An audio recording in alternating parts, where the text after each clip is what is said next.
previous lesson பார்த்துட்ருக்கோம். Rahul wanted to find the height of a tree in his garden. He checked the ratio of his height and his shadow length. It was 4:1. Then measured the shadow of the tree. It was 15 feet. Then what was the height of the tree? ஓகேவா?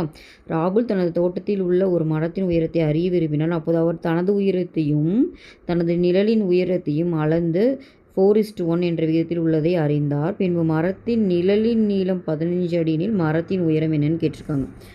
So இதை பார்த்திங்கன்னா இப்போ அவரோட மரத்தோட உயரம் எவ்வளோன்னு பார்க்க விரும்புகிறாரு. ஆனால் அவர் பார்க்குறாரு அவரோட உயரமும் நிழலோட நீளமும் 4:1. அதாவது ஃபஸ்ட்டு அவரோட ஹைட்டு, செகண்ட் இருக்கிறது ஷேடோ. ஓகேவா? இது நிழல், இது நிஜம். அவரோட ஒரிஜினல் வந்து 4, ஷேடோ வந்து 1.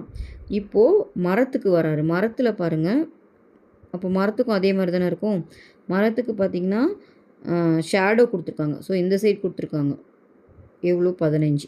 அப்போது இது வரணுன்னா என்ன பண்ணும், 4ஆல் மல்டிப்ளை பண்ணும். அப்போ 15 4ஆல் மல்டிப்ளை பண்ணிங்கன்னா இதே மாதிரி போட்டிங்கன்னா 15 × 4 16 வரும். ஓகேவா? அப்போ 60 feet.